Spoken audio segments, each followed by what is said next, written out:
ನಮಸ್ಕಾರ ಎಲ್ಲರಿಗೂ. ಇವಾಗ ಮಧ್ಯಾಹ್ನದ ವ್ಲಾಗ್ನ ಕಂಟಿನ್ಯೂ ಮಾಡ್ತಿದ್ರಿ. ಇವತ್ತು ಸಂತೆ ಇತ್ತು, ಹಂಗಾಗಿ ನಮ್ಮ ಚೆನ್ನಮ್ಮಂದು ಸಾಲಿನೂ ಸುಟ್ಟಿ ಇತ್ತು. ಇವಾಗ ಚೆನ್ನಮ್ಮ ನಾನು ಸಂತೆಗೆ ಹೋಗಿದ್ದೆವು.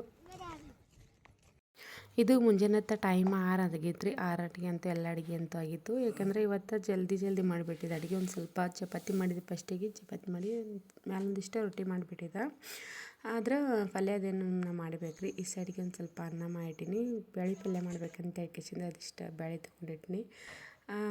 ಟೈಮ 6 ಅಲ್ಲತ್ತದ ರೀ, ಬೆಳಗ್ಗೆ ಕರ್ತದ. ಯಾಕಂದರೆ ಇವತ್ತು ಭಾಳಷ್ಟು ಜಲ್ದಿ ಮಾಡಿಬಿಟ್ಟಿದ್ರಿ ಎಲ್ಲ ಅಡುಗೆ ಅಂತೂ. ಯಾಕಂದ್ರೆ ಹಪ್ಪಳ ಮಾಡಾಯ್ತು ರೀ ಇವತ್ತು. ಒಂದಿಷ್ಟು 2 ಥರದ ಹಪ್ಪಳ ಮಾಡಾಯಿತು. ಹಂಗಾಗಿ ಕಿಸಿಂದ ಒಂದು ಸ್ವಲ್ಪ ಮತ್ತು ಬಿಸಿಲಾಗ್ತ ಅಂತ ಹೇಳ್ಕಿಸಿಂದ ಬಡ ಅಡುಗೆ ಮಾಡಿಬಿಟ್ಟಿದ್ದೆ. ಆದರೆ ಇನ್ನೊಂದು ಸ್ವಲ್ಪ ನೆಕ್ಸ್ಟ್ ಮಾಡೋದೈತೆ ರೀ. ಅವಲಕ್ಕಿ ಸುಸ್ಲಾ ಮಾಡಬೇಕು. ಅವರು ಹೊಂಟಿದ್ರು ಹೊಲಕ್ಕೆ, ಜಲ್ದಿನೇ ಹೊಂಟ್ರ. ಅವಲಕ್ಕಿ ಸುಸ್ಲಾ ಮಾಡಿಬಿಟ್ರೆ ಎಲ್ಲ ಅಡುಗೆ ಅಂತೂ ಆಯ್ತು ರೀ. ಯಾಕಂದ್ರೆ ಹಪ್ಪಳ ಒಂದು ಸ್ವಲ್ಪ ಜಲ್ದಿ ಲೇಟ್ ಮಾಡಿದೆ ಅಂದ್ರೆ ಅಂತೂ ಜಲ್ದಿ ಒಣಗಂಗಿಲ್ಲ ಅಲ್ರಿ. ಬಿಸಿಲು ಇತ್ತಂದ್ರೆ ಒಂದು ಸ್ವಲ್ಪ ದೌಡ್ ಒಣಗ್ತಾವೆ. ಅದ್ರಾಗ ಬೇರೆ ಒಂದು ಸ್ವಲ್ಪ ಉಗಿದ ಮೇಗಿಂದ ಹಪ್ಪಳ ಮತ್ತು ಬೇರೆ ಇನ್ನೊಂದು ಥರದ ಹಪ್ಪಳ ಮಾಡೋದಿತ್ತು. ಅದಕ್ಕೆ ಕಿಸಿಂದ ಅಡುಗೆ ಎಲ್ಲ ಬಳ ಮಾಡಿ ಜಲ್ದಿನೇ ಹಪ್ಪಳ ಮಾಡ್ಲಿಕ್ಕೆ ನಿಂತರೈತೆ ಅಂತ ಕಿಸಿಂದ ಇದಿಷ್ಟು ನಾಷ್ಟ ತಿರುವಾಗತ್ತಿದ್ರಿ. ಅವಲಕ್ಕಿ ಸುಸ್ಲಾ ಮಾಡ್ಲತ್ತಿದ್ರಿ, ರೊಟ್ಟಿ ಮತ್ತು ಒಂದಿಷ್ಟು ಚಪಾತಿ ಮಾಡಿದ್ದೆ.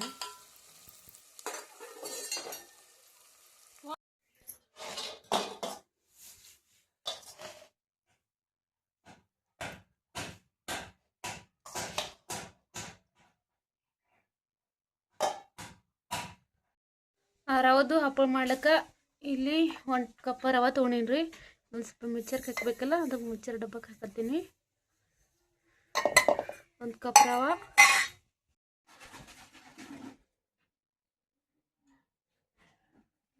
ಇದಕ್ಕೆ ಯಾವ ಡಬ್ಬದ್ಲಿಂತ 1 ಡಬ್ಬ ರವೆ ಹಾಕಿದ್ನಲ್ರಿ, ಅದೇ ಡಬ್ಬದ್ಲಿಂತ 1 ಡಬ್ಬಕ್ಕೆ ಒಂದು ಸ್ವಲ್ಪ ಕಮ್ಮಿ ಇದ್ದಷ್ಟು ಮೈದಾ ಹಿಟ್ಟು ಹಾಕಿನಿ. ಅಂದ್ರೆ 1 ಡಬ್ಬ ಫುಲ್ಲ ರವೆ ಒಂದು ಸ್ವಲ್ಪ ಕಮ್ಮಿ ಇತ್ತು. ಮೈದಾ ಹಿಟ್ಟು ಒಂದು ಸ್ವಲ್ಪ ಕಮ್ಮಿ ಹಾಕೀನಿ ರೀ ಅದಕ್ಕಿಂತ. ಇದಕ್ಕೆ ಒಂದು ಸ್ವಲ್ಪ ನೀರು ಹಾಕಿಸಿಂದ ಎರಡೂ ಕೂಡಿ ಮಿಕ್ಸರ್ಗೆ ಹಾಕಿ ಬರ್ತೀನಿ. 1 ಡಬ್ಬ ನೀರು ಹಾಕೀನಿ ರೀ. ಇದಕ್ಕೆ ಹಸಿಮೆಣ್ಸಿಕಾಯಿ ಅದು ಹಾಕಬೇಕು. ಆದರೆ ಹಸಿಮೆಣ್ಸಿಕಾಯಿ ಹಾಕಿಲ್ಲ ರೀ, ನಾನು ಹಿಂದ್ಗಡೆ ಹಾಕಿದ್ರೈತೆ ಅಂತ ಹೇಳ್ಕಿಸಿನಿ. ಮತ್ತು ಜೀರಿಗೆನೂ ಹಾಕಿಲ್ಲ. ಯಾಕಂದ್ರೆ ಹಿಟ್ಟಿನಾಗ ಜೀರಿಗೆ ಮಿಕ್ಸರ್ಗೆ ಹಾಕಿದೇವು ಅಂದ್ರೆ ಹಪ್ಪಳದ ಕಲರ್ ಬೇರೆ ಆಯ್ತು ಅಂತ ಹೇಳ್ಕಿಸಿನ ಆಮೇಲೆ ಹಾಕಿದ್ರಾಯ್ತು ಜೀರಿಗೆ ಅಂತೇಳಿ ಹಾಕಿಲ್ಲ.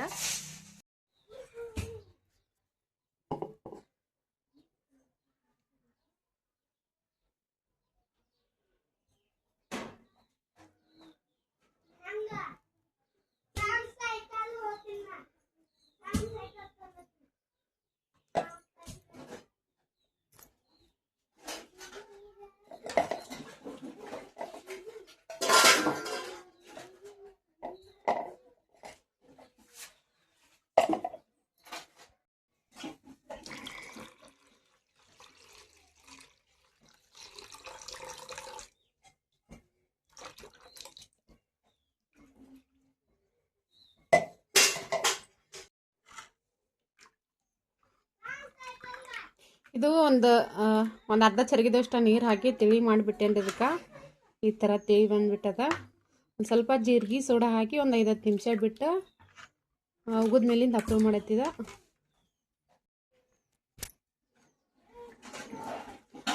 ಜಾಸ್ತಿ ತಿಳಿನೂ ಇಟ್ಟಿಲ್ರಿ, ನಾನು ಜಾಸ್ತಿ ಗಟ್ಟಿನೂ ಇಟ್ಟಿಲ್ಲ. ಯಾಕಂದರೆ ಇದಕ್ಕೆ ಮೈದಾ ಹಿಟ್ಟು ಹಾಕಿನಲ್ರಿ, ಹಂಗಾಗಿ ಅಷ್ಟೇ ಮೀಡಿಯಮ್ದಾಗೆ ಇಟ್ಟೀನಿ.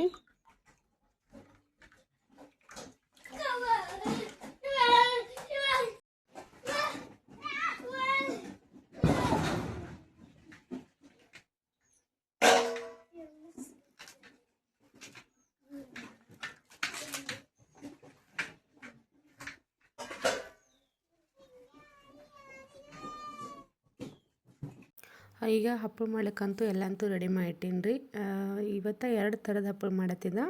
ಫಸ್ಟಿಗೆ ಇದು ಹಿಟ್ಟೊಂದು ನೀರು ಹಾಕಿ ಕಲಸಿಟ್ಟಿನಲ್ರಿ, ಅದಿಷ್ಟು ಉಗಿದ ಮೇಗಿಂದ ಹಪ್ಪಳ ಮಾಡೋದಿತ್ತು. ಮತ್ತು ಬೆಳ್ಳಂಗ್ಲಿಂತ ಮಾಡೋಂಥ ಹಪ್ಪಳಂತೂ ಬೇರೆದ್ರಲಿಂತ ಮಾಡತ್ತೀರಿ. ಆದರೆ ಈ ಹಿಟ್ಟಲ್ಲ, ಅಕ್ಕಿ ಹಿಟ್ಟಿಲಿಂತ ಮಾಡತ್ತೆ. ಅಂದರೆ ಹಿಟ್ಟು ಕುದಿಸ್ಕೆಸಿಂದ ಲಟಾಸಿ ಮಾಡತ್ತಿದ್ದ. ಅವು ಹಪ್ಪಳ ಬೇರೆ ಇದ್ದಿದ್ವು. ಆದರೆ ಇದು ಅಂತೂ ಒಂದು ಸ್ವಲ್ಪ ಉಗಿದ ಮೇಗಿಂದ ಹಪ್ಪಳ ಮಾಡಿದ್ರಾಯ್ತು ಅಂತ ಹೇಳ್ಕಿಸಿನ ಒಂದು ಸ್ವಲ್ಪ ಹಿಟ್ಟನ್ನು ತಿಳಿಯಾಗಿ ಇಟ್ಟಿದ್ರಿ.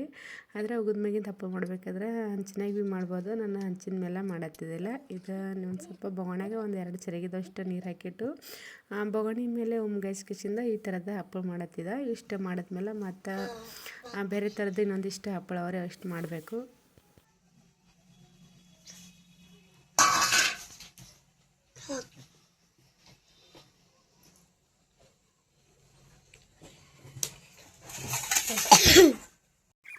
ಇವತ್ತು ಮೈದಾ ಹಿಟ್ಟಿಂದ ಹಪ್ಪಳ ಮಾಡತ್ತಿದ್ದೆ ನಾನು.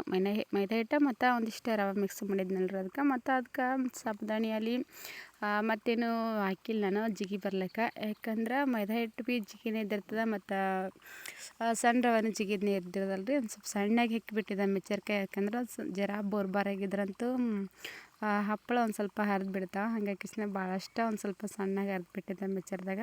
ಆದ್ರೆ ಇವು ಹಪ್ಪಳ ಮಾಡ್ಬೇಕಾದ್ರೆ ಮಿಕ್ಚರ್ಗೆ ಹಾಕಿ ಒಂದು ಅರ್ಧ ದಿನದಷ್ಟರೇ ಒಂದು 5-6 ಗಂಟೆ ನೆನೆದಿರಬೇಕು ಹಿಟ್ಟು. ನಾನು ಅಷ್ಟು ನೆನೆಸಿದ್ದಿಲ್ಲ ರೀ, ಅಷ್ಟೇ ಒಂದು ಅರ್ಧ ಗಂಟೆ ನೆನೆಲಿಕ್ಕೆ ಬಿಟ್ಟಿದ್ದೆ ಹಿಟ್ಟು. ಅರ್ಧ ಗಂಟೆ ಆದಮೇಲೆ ಹಪ್ಪಳ ಮಾಡತ್ತಿದ್ದೆ. ಹಾಗಾಗಿ ಒಂದು ಸ್ವಲ್ಪ ಜಿಗಿ ಕಮ್ಮಿ ಇದ್ದಿದ್ದು. ನಾವು ಒಂದು ಸ್ವಲ್ಪ ಜಿಗಿ ಜಾಸ್ತಿ ಬೇಕಂದ್ರೆ ಒಂದು ಅರ್ಧ ಗಂಟೆ ನೆನೆಸೋಕ್ಕಿಂತ ಮೊದಲು ಒಂದು 4-5 ಗಂಟೆ ನೆನೆಸಿದ್ರಂತೂ ಜಿಗಿ ಜಾಸ್ತಿ ಬಂದಿರ್ತದೆ ರೀ. ಯಾಕಂದ್ರೆ ಮ್ಯಾಲ ಒಂದು ಸ್ವಲ್ಪ ಹೊತ್ತು ಮುಳುಗಲಾಗ್ತೈತ್ರಿ ಈಗ. ಆದರೆ ಸಂಜೆಗೆ ಅಡುಗೆ ಅಂತೂ ಇನ್ನೂ ಮಾಡಬೇಕು. ಅದಕ್ಕೆ ಇದಿಷ್ಟು ಹಪ್ಪಳ ಮಾಡಿ ತೆಗೆದ್ರಾಯ್ತು ಅಂತ ಹೇಳ್ಕೇಸಿಂದ ನಾನು ಅಷ್ಟೇ ಅರ್ಧ ಗಂಟೆ ನೆನೆಸ್ಬಿಟ್ಟು ಹಪ್ಪಳ ಮಾಡತ್ತಿದ್ದೆ. ಇನ್ನು ಅದಿಷ್ಟು ಹಪ್ಪಳ ಮಾಡ್ಬೇಕು ರೀ ಹಪ್ಪಟ್ಟೆಲ್ಲ ಇಷ್ಟು. ಮೊದಲಿಗೆ ನಾನು ಹೆಂಗೆ ಬರ್ತದೆ ಹೆಂಗಿಲ್ಲ ಇವು ಹಪ್ಪಳ ಅಂತ ಹೇಳ್ಕೇಸಿಂದ, ಯಾಕಂದರೆ ಈ ಥರದ ಹಪ್ಪಳ ಮೈದಾ ಹಿಟ್ಟು ಮತ್ತು ಸಣ್ಣ ರವೆದು ಹಪ್ಪಳ ಜಾಸ್ತಿ ಮಾಡಿದ್ದಿಲ್ಲ ನಾನು. ಮಾಡಿದ್ದ ಬರೀ ಅಕ್ಕಿ ಹಿಟ್ಟಿಂದ ಇಷ್ಟೇ ಹಪ್ಪಳ ಮಾಡಿದ್ದೆ. ಅದಕ್ಕೆ ಅಕ್ಕಿಸಿಂದ ಸ್ವಲ್ಪನೇ ಹಾಕಿದ್ರು ನಾನು ಫಸ್ಟಿಗೆ ಮಾಡಿ ನೋಡಬೇಕು, ಮತ್ತು ಇಲ್ಲಾಂದ್ರೆ ಎಲ್ಲ ಕೆಟ್ಟು ಹೋಯ್ತಂದ್ರೆ ಭಾಳ ಇಷ್ಟ ಇದೈತಲ್ಲ ರೀ. ಇವಿಷ್ಟು ಹಪ್ಪಳ ಮತ್ತು ಅಲ್ರಿ ಅದಿಷ್ಟು ಹಪ್ಪಳ ಮಾಡ್ಬೇಕಂತ ಹೇಳ್ಕೇಸಿಂದ ಅಂದ್ಕೊಂಡೀನಿ. ಇದಿಷ್ಟು ಒಂದು ಸ್ವಲ್ಪ ಉಗಿದು ಹಪ್ಪಳ ಮಾಡ್ಕೇಸಿಂದ ಆಮೇಲೆ ಹಿಟ್ಟು ಒಂದು ಸ್ವಲ್ಪ ಕುದಿಸ್ಕೇಸಿಂದ ಚೆಂದಾಗಿ ನಾದಿ ಅದ್ರದ್ದು ಇಷ್ಟು ಹಪ್ಪಳ ಮಾಡಬೇಕು. ವಿಡಿಯೋ ಸ್ಕಿಪ್ ಮಾಡ್ತೀನಿ ನೋಡಿರಿ ಕೊನೆ.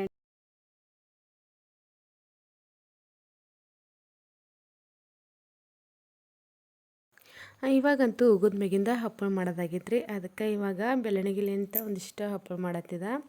ಅಂದರೆ ನಾವು ಬೆಲ್ಲಣಿಲಿಂತ ಆದ್ರೆ ಮಾಡ್ಬೋದು, ಇಲ್ಲಾಂದ್ರೆ ಒಂದು ಬಟ್ಲಲ್ಲಿಂತಾದರೂ ಮೇಲೆ ಸವರ್ಬೋದು ರೀ. ಅದ್ರಲಿಂತನೂ ಭಾಳ ಚಂದ ಬಂದಿರ್ತಾವೆ. ಬೆಲ್ಲಣಿಲಿಂತ ಹಪ್ಪಳ ಮಾಡಬೇಕಾದ್ರೆ ಒಂದು ಸ್ವಲ್ಪ ಹಪ್ಪಳ ರೌಂಡ್ ಬರಂಗಿಲ್ಲ ರೀ, ಒಂದು ಸ್ವಲ್ಪ ಹೆಚ್ಚು ಕಮ್ಮಿ ಆಗಿರ್ತಾವೆ, ಗುಂಡು ಹಾಕಂಗಿಲ್ಲ, ಅದು ರೌಂಡ್ ಬರೋಂಗಿಲ್ಲ. ಅದಕ್ಕೆ ಕೇಸಿಂದ ಒಂದು ಸ್ವಲ್ಪ ಮೊದಲಿಗೆ ನಾನು ಇದ್ರದ್ದು ಬಟ್ಲಲ್ಲಿಂತಲೇ ಮಾಡಿದ್ದೆ. ಆದರೂ ಒಂದು ಸ್ವಲ್ಪ ಹಿಟ್ಟು ಜಾಸ್ತಿ ಗಟ್ಟಿಯಾಗಿತ್ತಲ್ಲ ರೀ, ಬಟ್ಲಲ್ಲಿಂತ ಗಟ್ಟಿ ಆದ್ರಂತೂ ಬಟ್ಲಲ್ಲಿಂತ ಹಪ್ಪಳ ಜಾಸ್ತಿ ಒಂದು ಸ್ವಲ್ಪ ಬಿರಿ ಬಂದಿರ್ತಾವೆ, ಹಪ್ಪಳ ಭಾಳಷ್ಟು ತಿಳು ಆಗಂಗಿಲ್ಲ. ಅದಕ್ಕೆ ಕೇಸಿಂದ ನಾನು 2 ಥರದ್ಲಿಂತ ಮಾಡಿದ್ದು. ಒಂದು ಸ್ವಲ್ಪ ಬೆಲ್ಲಣಿಲಿಂತ ಇಲ್ಲಾಂದ್ರೆ ಬಟ್ಲಲ್ಲಿಂತ ಮಾಡ್ಬೋದು. ಈ ಥರದ ಹಪ್ಪಳ ಮಾಡ್ಬೇಕಾದ್ರಂತೂ ಹಪ್ಪಳ ಮಾಡೋ ಚಾಚು ಐತ್ರಿ ಅಂತೂ ಅದ್ರಲ್ಲಿಂತೂ ಭಾಳಷ್ಟು ಚೆಂದಾಗಿರ್ತಾವೆ ರೀ. ಆದರೆ ನಾನು ಇದೇ ಬೆಲ್ಲಲ್ಲಿಂತಲೇ ಲಟಾಸ್ ಮಾಡತ್ತಿದ್ದೆ. ಇದಕ್ಕೆ ಒಂದು ಸ್ವಲ್ಪ ಜಾಸ್ತಿ ಎಣ್ಣೆ ಹಚ್ದ್ರಂತೂ ಒಂದು ಸ್ವಲ್ಪ ಅಂದ್ರೆ ಭಾಳಷ್ಟು ದಿನ ಇಡ್ಲಿಕ್ಕೆ ಬರಂಗಿಲ್ಲ ರೀ. ಹಾಗಾಗಿ ಸ್ವಲ್ಪ ಎಣ್ಣೆ ಹಚ್ಚಿ ಮಾಡಿರ್ಬೋದು, ಆದ್ರೂ ಒಂದು ಸ್ವಲ್ಪ ಜಾಸ್ತಿ ಎಣ್ಣೆ ಹಚ್ಬಿಟ್ಟಿತ್ತು. ಆದರೆ ಇದಕ್ಕೆ ಜಾಸ್ತಿ ಎಣ್ಣೆ ಹಚ್ಚಿದ್ರು ಭೀ ನಡಿಬೋದು, ಹಚ್ಲಿಂದ್ರೆ ಭೀ ನಡಿಬೋದು. ಯಾಕಂದರೆ ಕ್ಯಾರಿ ಬ್ಯಾಗ್ ಮೇಲೆ ಮಾಡಿರ್ತೀವಲ್ಲ ರೀ, ಬೆಲ್ಲಣಿಲಿಂತ ಮಾಡಿದ್ರೆ ಈ ಥರ ರೌಂಡಿಗೆ ಸೇಪ್ ಬರೋಂಗಿಲ್ಲ. ಹಾಗಾಗಿ ಮೇಲೆ ಒಂದು ಸ್ವಲ್ಪ ಬಟ್ಲಲ್ಲಿಂತ ಸವರ್ ಬಿಟ್ರಾಯ್ತು, ಗುಂಡು ಆಗಿಬಿಡ್ತಾವೆ ರೀ. ಆದರೆ ಈ ಥರ ಮಿಷನ್ ಮೇಲೆ ಯಾವ ಥರ ಹಪ್ಪಳ ಮಾಡ್ತಾರಲ್ಲ ಅದೇ ಥರನೇ ಹಪ್ಪಳ ಆಗಿರ್ತಾವೆ. ಆದರೆ ಅಷ್ಟು ಒಂದು ಸ್ವಲ್ಪ ಟೈಮ್ ಲೇಟ್ ಆಗ್ಬೋದು. ಆದ್ರೂ ಹಪ್ಪಳ ಉಗಿದ ಮೇಲಿನಕ್ಕಿಂತ ಒಂದು ಸ್ವಲ್ಪ ಜಲ್ದಿನೇ ಆಗಿಬಿಡ್ತಾರೆ ಇವು ಹಪ್ಪಳ ಅಂತೂ. ಯಾಕಂದರೆ ಉಗಿದ ಮೇಲೆ ಹಪ್ಪಳ ಒಂದು ಸ್ವಲ್ಪ ಬೇಸರ ಬಂದಿರ್ತದೆ ಮಾಡ್ಲಿಕ್ಕೆ. ಇದೇನು ಆ ಥರ ಇಲ್ಲ, ಹಿಟ್ಟು ಒಂದು ಸ್ವಲ್ಪ ಚೆಂದಾಗಿ ನಾದ್ಬಿಟ್ರಾಯ್ತು. ಹಪ್ಪಳ ಅಂತೂ ಭಾಳಷ್ಟು ಜಲ್ದಿ ಬಡ ಆಗಿಬಿಡ್ತಾವೆ ರೀ. ಅದಕ್ಕೆ ಒಂದು ಸ್ವಲ್ಪ ಬೆಲ್ಲಣಿಗೆಲಿಂತ ಗುಂಡು ಬಂದಿಲ್ಲ ನನಗೆ. ಅದಕ್ಕೆ ಹಪ್ಪಳ ಯಾವ ಥರ ಇದ್ರೇನು ಹಪ್ಪಳ ಚೆಂದದ್ರೆ ಅಷ್ಟೇ ಸಾಕು. ಅದಕ್ಕೆ ಒಂದು ಬಟ್ಲಲ್ಲಿಂತ ರೌಂಡಾಗಿ ಮಾಡಿಬಿಟ್ಟಿದ್ದೆ. ಆದರೆ ಇವತ್ತಿನ ಹಪ್ಪಳ ಅಂತೂ ಇವಿಷ್ಟು ಮಾಡಿಬಿಟ್ಟಿದ್ರಿ. ಒಂದಿಷ್ಟು ಉಗಿದ ಹಪ್ಪಳ ಅಂದ್ರೆ ಜಾಸ್ತಿ ಮಾಡಿದ್ದಿಲ್ಲ, ಜಾಸ್ತಿ ಅಂದ್ರೆ ಇವೇ ಹಪ್ಪಳ ಜಾಸ್ತಿ ಮಾಡಿದ್ದೆ ನಾನು. ಇವು ಹಪ್ಪಳ ಮಾಡಬೇಕಾದ್ರಂತೂ ಜಾಸ್ತಿ ಒಂದು ಸ್ವಲ್ಪ ಬಿಸಿಲಿದ್ದಾಗ ಮಾಡ್ಬೇಕು ರೀ, ಮಧ್ಯಾಹ್ನ ಹೇಳಿದಾಗ ಮಾಡಬೇಕು. ಆದರೆ ಇವಾಗಂತೂ ಜಾಸ್ತಿ ಏನು ಬಿಸಿಲು ಇದ್ದಿದ್ದಿಲ್ಲ. ಯಾಕಂದ್ರೆ ಉಗಿದ ಹಪ್ಪಳ ಮಾಡಬೇಕಾದ್ರೆ ಭಾಳ ಲೇಟ್ ಆಗಿತ್ತು ನನಗೆ. ಈಗ ಮತ್ತು ಹಿಂದ್ಗಡೆ ಈ ಹಿಟ್ಟು ನಾದಿ ಮತ್ತು ಇವಿಷ್ಟು ಹಪ್ಪಳ ಮಾಡಬೇಕಾದ್ರೆ ಭಾಳಷ್ಟು ಲೇಟ್ ಆಗಿತ್ತು. ಆದರೂ ಏನಿಲ್ಲ, ಒಂದು ಸ್ವಲ್ಪ ಗಾಳಿಗೆಲ್ಲ ಒಣಗ್ತಾವ ಅಂತ ಯಾಕಿಸ್ತೆ ಇವಿಷ್ಟು ಹಪ್ಪಳ ಮಾಡೀನಿ ರೀ. ಇವಿಷ್ಟು ಬೆಲ್ಲಣಿ ಮೇಲಿಂತ ಮಾಡಿದ್ದ ಹಪ್ಪಳ, ಉಗಿದ ಮೇಗಿಂದ ಹಪ್ಪಳ ಎಲ್ಲ ಒಣಗಿಬಿಟ್ಟಿದ್ವು. ಅದೇ ಇವು ಒಂದು ಸ್ವಲ್ಪ ದಿಪ್ಪಾಗಿರ್ತಾವಲ್ಲ ರೀ ಇವು. ಅದ್ರಾಗ ಬೇರೆ ಇನ್ನೊಂದು 2 ಹಪ್ಪಳ ಉಳಿದಿವು. ಗೌಡು ನಾ ಮಾಡ್ತೀನಿ ಅಂತ ಹೇಳ್ಕಿಸಿಂದ ಇದಿಷ್ಟೆಲ್ಲ ಟಸದೈತೆ ರೀ. ಇವಿಷ್ಟೆಲ್ಲ ಟಸ್ ಹಾಕಿ ಒಂದು ಸ್ವಲ್ಪ ಗಾಳಿ ಕಮ್ಮಿ ಇತ್ತಲ್ಲ, ಒಂದು ಸ್ವಲ್ಪ ಬಿರುಕು ಬಿಟ್ಟಪ್ಲೆ ಆಗಿದ್ದು. ಈ ವಿಡಿಯೋ ಅಂತೂ ಇಲ್ಲಿಗೆ ಎಂಡ್ ಮಾಡಾಕತ್ತೀನಿ ರೀ.